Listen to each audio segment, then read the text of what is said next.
it's Josh Hewitt from Top Form Fitness, and once again, it's time to do it with Hewitt. Today I want to talk about how to set up your own home gym, because let's face it, home gyms are just awesome. Some of the obvious benefits of having a home gym include saving yourself a hell of a lot of time, saving yourself money. You don't have the gym membership fees, all the travel expenses, parking, etc.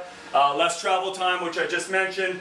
Obviously that makes it extremely convenient, which reduces the excuses you can make for not getting your workout in. You can choose whatever kind of music you want to listen to, like... And some people like to blast that in the gym instead of being forced to listen to it on your iPod. So that's obviously a benefit. And you can have whatever toys you want to have in your gym, so all the accessories, chains, bands, all sorts of different gadgets, stuff you pick off the side of the road. You can throw it in your home gym.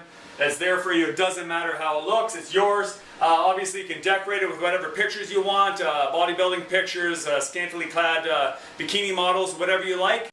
So what are some of the basic pieces of equipment that you need to start your own home gym? Let me take you on a tour of my dungeon. Welcome to the Barbarian Stronghold. First, let me take you on a tour of the gym and talk about what I would recommend if you're just starting out with a basic home gym for beginners. This is the sort of equipment that I used when my main concern was space and cost. So this is what I recommend. First of all, just a basic floor mat for doing your floor exercises, a stability ball. Now, believe it or not, there are some good exercises you can do with stability ball if you're just starting out. Suspension straps, so some sort of exercise suspension straps. This is a pretty cool piece of equipment called the USA. But you can also just use any sort of straps, like I got these at Home Depot, car straps, or like the Jungle Gym, the TRX, any of those. I'll post a link to that as well. Next, you need some bodyweight training accessories so that you can get the most out of your bodyweight workouts. Because when you're first starting out, you're going to be using mostly bodyweight exercises and bands. So you need a chin-up bar. Obviously I have one on my rack, but when you're first starting out, when I first started out, I just used one of those door-mounted chin-up bars, and I'll also post a link to that here as well. And something to do dips on. Now I really like these because they take up very little space, they attach onto my rack, but you can get the standalone dip stands as well. Or you can get a chin dip station. So they have these units that have a chin-up bar and dip bars all in the same unit. They take up very little space, and you can usually get them used on like Craigslist or Kijiji for very little money. In addition to that, bands are a great form of resistance that take up very little space and cost very little money. So I got a bunch of powerlifting bands here, and then even these very basic bands with the handles on the ends that come in different tensions are excellent if you're first starting out as well. So that would be my basics for starting out, and then I would progress up to using free weights for resistance. So the first thing I would get if you're starting out in a home gym and you want to get into free weight is a 300-pound barbell set. Now these are pretty inexpensive even if you buy them new, but you can usually find them used as well.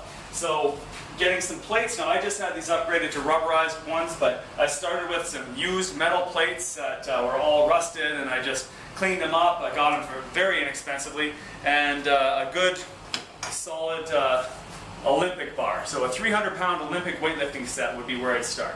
Once you get your 300-pound weight set, then I look at an adjustable bench. And again, you can usually find these used if you check on Kijiji or Craigslist. Now if you want to get into squats, you're going to have some sort of rack. Now the power cage would be your best investment if you have the space for it and the money. And you can again get these used or new.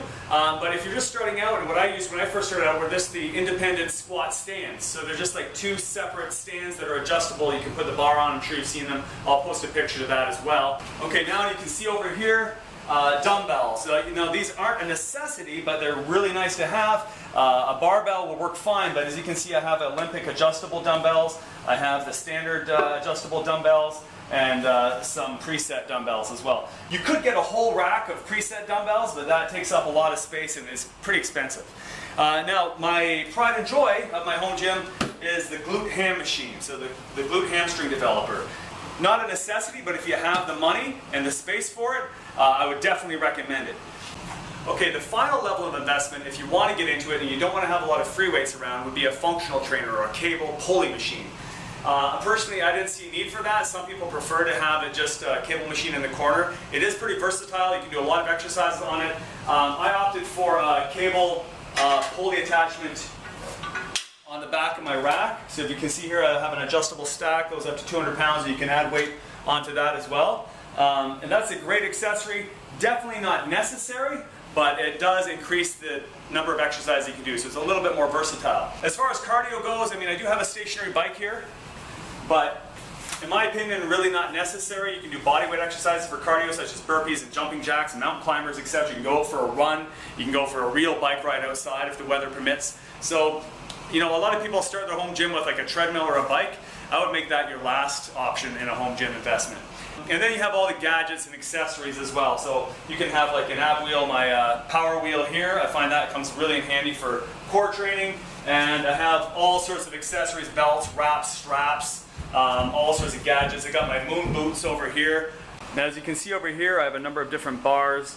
The Olympic bars, hex bar, easy curl bar, and a number of different attachments for my rack.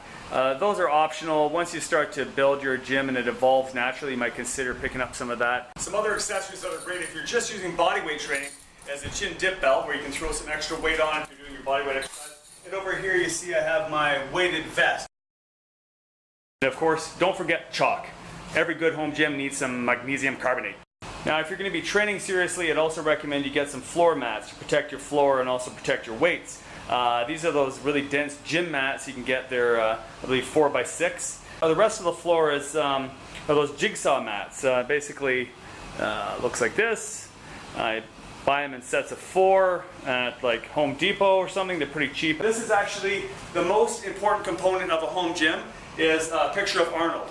Okay, so make sure you get at least some picture of Arnold, even if it's just ripped out of an old magazine, and that will make your home gym complete.